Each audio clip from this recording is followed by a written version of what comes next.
Hey guys, I wanted to make you a video so you can learn how to change your profile pic on Zoom and make a background on Zoom. So I would prefer you to keep your video on so I can see you guys working, but if for some reason you cannot keep your video on, the next best thing would be have a picture of yourself.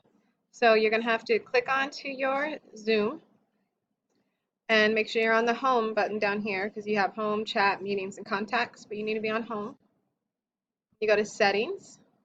And your background's really easy. You can add your own background if you want, add image or add a video, or you can just use some of the ones that they already have on here.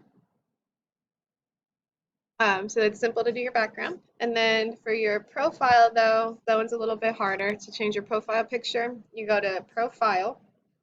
You want to edit your profile because you want to add a picture. You want to edit your picture, so edit it.